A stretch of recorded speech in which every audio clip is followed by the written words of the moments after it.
সারা দেশেই BNP, NCP এবং অন্যান্য রাজনৈতিক দল যারা রয়েছে তারা সবাই জামায়াত ইসলামী, তারা সবাই আসলে অনানুষ্ঠানিকভাবে গণসংযোগ করছেন, তার নিজস্ব প্রার্থীর পক্ষে ভোট চাইছেন। কিন্তু আমার কথা হলো যে এই যে আমরা দেখলাম যে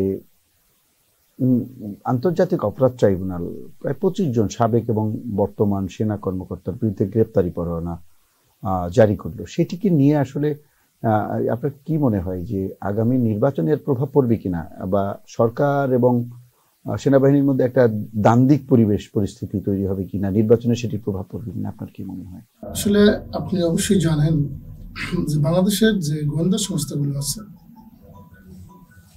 গোয়েন্দা সংস্থাগুলো খুবই প্রশিক্ষিত এবং তারা খুবই দক্ষ গোয়েন্দা সংস্থা।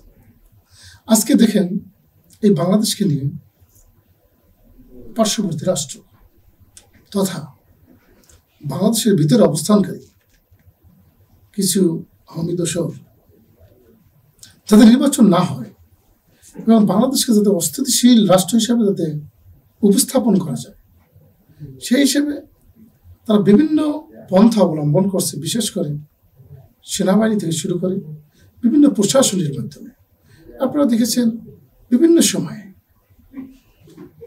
সময় দেখেন এই যে সচিবালয়ের ভিতরে সহ সেখানে কিছু আওয়ামী প্রশাসন, তারা কিন্তু বিভিন্ন সময় বিভিন্ন দাবি নিয়ে তারা একটি বিশৃঙ্খল পরিবেশ তারা বাংলাদেশে সৃষ্টি করতে চেয়েছিল।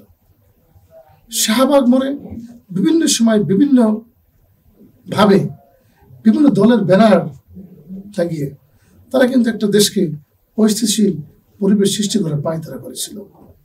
তাই তারা কিন্তু সফল হয়নি, সচিবালয়ে তারা সফল হয়নি, শাহবাগ মোড়েও তারা যেভাবে আন্দোলন করতে চেয়েছিল তারা সফল হয়নি। আশা করি প্রশাসনের ভিতরে বিশেষ করে আমাদের সবার যে অহংকার, যে বাহিনী নিয়ে বাংলাদেশ সেনাবাহিনী, সেখানে চক্রান্ত করেও তারা রক্ষা পাবে না।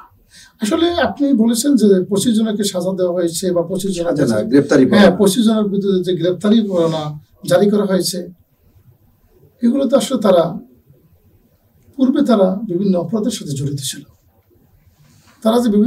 তারা এই যে 15 বছর ফ্যাসিস্ট খুনি হাসিনা এই দেশে খুন নির্যাতন, তারা গণতন্ত্রের দাবি নিয়ে যারা রাজপথে ছিল তাদেরকে বিভিন্নভাবে তারা নির্যাতন করেছিল।